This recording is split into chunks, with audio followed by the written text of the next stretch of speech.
What's the thing that you want that is so good and so beautiful and so perfect that you almost hesitate to let yourself believe it could ever happen? You've got something like that, right? I mean, I got to think everybody's got something like that. And I'm not talking about stupid, greedy stuff that you know you probably shouldn't want, but I'm talking about stuff that you're pretty sure you want the right way and for the right reasons. I'm talking about the stuff that is stitched into the level of the heart for a person, like the person who doesn't have kids but wants to have kids. And it's almost too difficult to even allow yourself to hope that that's going to happen. Or the person who's alone but feels like they'd be great at being in love with somebody and wants to experience that, but it just hasn't happened. Or the person who's got a friend or a loved one who's in a bad way and they want to see that person come around and things work out for them.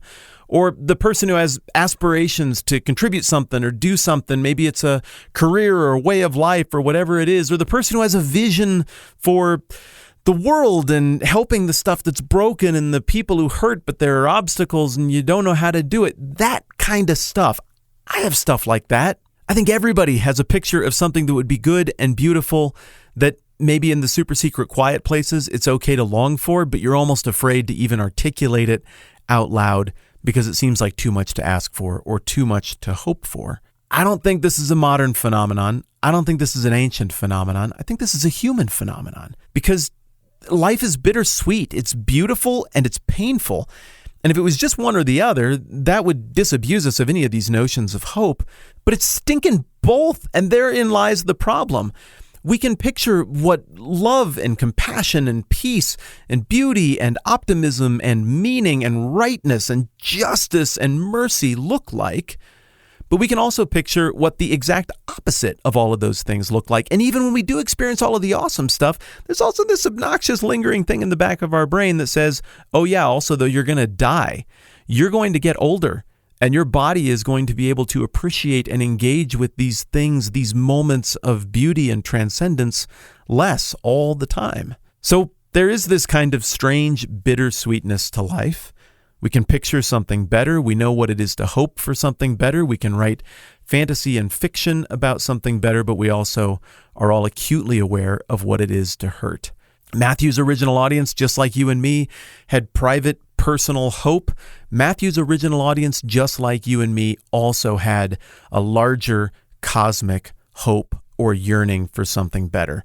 Every one of us is hurting over how broken and stupid and busted up the world is. And every one of us has some vague ideas that maybe would sort of work and maybe we know sort of wouldn't for how to make it better. And every one of us can look at history and see all the places where people have tried and failed and make a little progress here, but take 2 steps back there. But there is this hope that everything could be made right. And that hope is stitched into the lining of the Old Testament because there are all these little thin spots where we see the supernatural intervention of God. And so, well, particularly for Matthew's original audience, as we're looking at Matthew chapters 1 and 2, they would have had this vague recollection of all of that stuff. And they would have thought to themselves, how come that isn't happening more? And if it could happen that much, what would it look like when we see this thing fully in fruition? Will I get to see it in my lifetime? Is that something I can even allow myself to hope for? Well, the Old Testament in so many words says, yeah, hope for it. In fact, it doesn't just say hope for it. It says to expect it. There's all this language in the Old Testament about this coming king and this coming kingdom, and how this king and this kingdom, like we talked about in the last conversation, are going to be different because they're going to rewrite the rules of everything about authority and benevolence and what a king and what a kingdom can be. And so this language is expressed poetically and prophetically in passages, very famous ones like Isaiah chapter 35. And I'm just going to read you the whole thing right now. And as I do, try to think a couple layers deep into the metaphor that's used when we're talking about the land and the people and the nation, because we're really getting into the level of the human soul and the human problem. It says, the desert and the parched land will be glad. The wilderness will rejoice and blossom. Like the crocus, it will burst into bloom. It will rejoice greatly and shout for joy. The glory of Lebanon will be given to it, the splendor of Carmel and Sharon. They will see the glory of the Lord, the splendor of our God.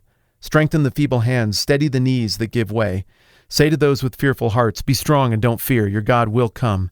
He will come with vengeance, with divine retribution. He will come to save you. Then will the eyes of the blind be opened, and the ears of the deaf unstopped.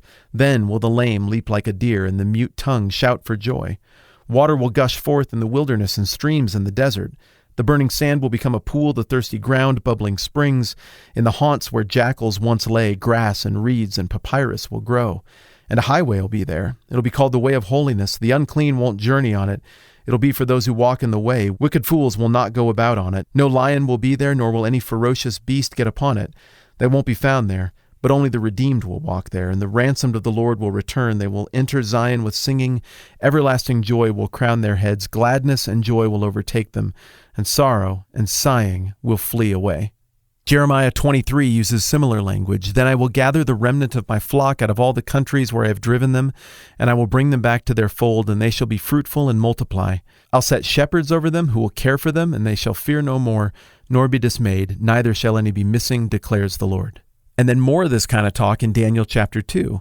And in the days of those kings, the God of heaven will set up a kingdom that shall never be destroyed, nor shall the kingdom be left to another people. It shall break in pieces all these kingdoms and bring them to an end, and it shall stand forever. There is a ton more that I could read from the Old Testament that uses this language of stuff that is fundamentally broken, getting made right.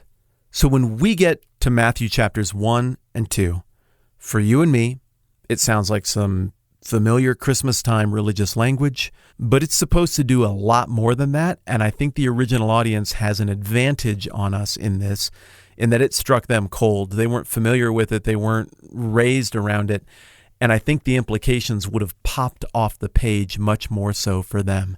Hundreds of years earlier, even dating back to thousands of years earlier, these kind of claims about this king and this kingdom had been alluded to or even overtly spoken to, and all of the perfection and beauty that would come with this kingdom was spoken to. But then history happened. How do you even allow yourself to continue hoping in the face of history and the yuck of humanity? But people were barely clinging to it anyway. And then here comes this account of Jesus, and all of a sudden, that thing that is too good to even allow yourself to verbalize or to give in to hoping for, well, there's a credible claim that it might actually be happening, and that it might actually be happening right in front of their faces, and that it might actually be an inheritance that is theirs to receive. I'm guessing that just like you've done at times on things in your own life, you kind of pull back on the reins instinctively of that impulse toward hope because you've been burned too many times by nature and human history and maybe even by your own screw-ups. But Matthew is trying to give the readers of this document permission to entertain this hope that comprehensive redemption for everything might be possible, that our sense of finality and determination with just how things are in this world might not be nearly as final and determined as we sometimes have been fooled into thinking. You can decide for yourself whether that hope is well placed or not as we get to know more about Jesus moving forward through the rest of the book of Matthew. I'm Matt. This is the 10-Minute Bible Hour podcast. Let's do this again soon.